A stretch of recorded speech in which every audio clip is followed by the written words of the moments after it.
वकील साहेब माझ्यासमोर अनेक नाव घेण्यासाठी वेळेअभावी सर्व मान्यवर आणि तमाम या सगळ्या पंचकृषीतून आलेले सर्व माझे आदिवासी बंधू भगिनी माता, सर्वप्रथम या युवा संघाला आणि युवती संघाला मनापासून धन्यवाद देतो.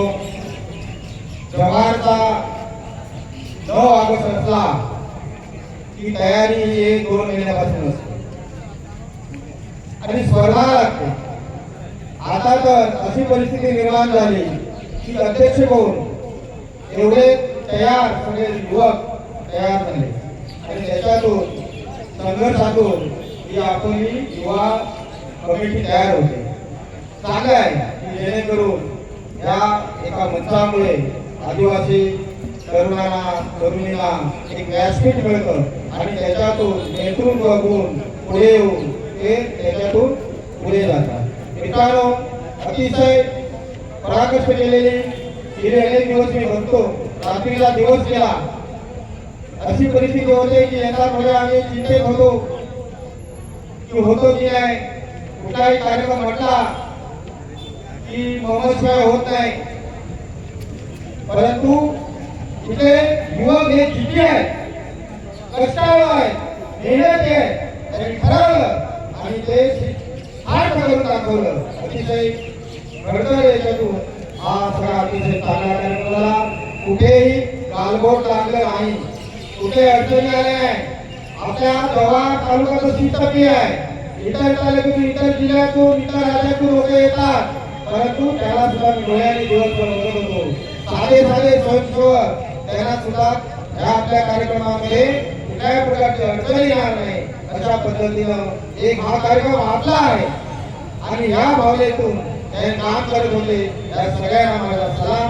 मित्रांनो, अतिशय चांगला कार्यक्रम हा असाच आपण राहिला पाहिजे, टिकवला पाहिजे. अनेक आव्हानं असतात, अनेक जण येतात सांगतात, बऱ्याच मी तालुक्यामध्ये बघतो, परंतु आपला इथला जो आहे तो अतिशय फक्त एकच ध्येय असतं की आपण सगळे एक राहिले पाहिजे. ज्यावेळी आपल्या याच्यासाठी संकट येते त्याच्यासाठी एक राहिलं पाहिजे. त्याचबरोबर आपली जी संस्कृती आहे ही संस्कृती मित्रांनो टिकवणं खूप गरजेचं आहे. कारण पुढे अनेक आव्हानाचे आपल्या पिढीला हा माधवनाथ माहित नाही. आज एकही माधवनाथ गोगरीचा आहे, तो माधवनाथ बऱ्याच जणांना माहित नाही. या आपल्या 9 ऑगस्टच्या निमित्ताने या ठिकाणी तो माधवनाथ सगळ्यांना माहिती होतो आणि म्हणून आपली जी परंपरा आहे ही परंपरा टिकवण्याची खूप गरज आहे. ते आपण सगळेजण करत आहोत. त्याचबरोबर आपला जो हा इतिहास आहे, हा इतिहास आपण शिकलोय आणि त्या इतिहासाप्रमाणे आपण करतो. बरेच लोक आपल्याला म्हणतात पण इतिहास हा कोणी लिहिलाय, इतिहास कोणी लिहिलाय. म्हणून आपले जे पूर्वज आहेत ना, त्या पूर्वज जे सांगतील त्याच्या पद्धतीने आपण हे केलं पाहिजे आणि त्या पद्धतीने राहिलं पाहिजे. माझ्या माहितीप्रमाणे आजपर्यंत 150 वर्ष राज्य करणारे इंग्रज कुठल्याही आदिवासी राजाला हरवू शकलेले नाही, त्याचा प्रभाव नाही केला.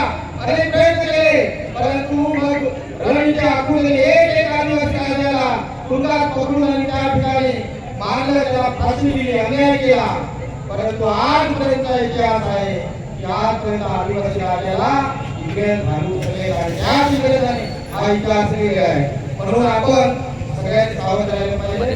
मित्रांनो, सगळ्यांना आनंदाची बातमी सांगतो विशेषतः लेडीजसाठी. या महाराष्ट्र सरकारने अतिशय चांगला निर्णय केला. राणी दुर्गावतीच्या नावाने या महाराष्ट्राची आदिवासी महिला सबलीकरण झाली पाहिजे, त्या पुढे आल्या पाहिजे.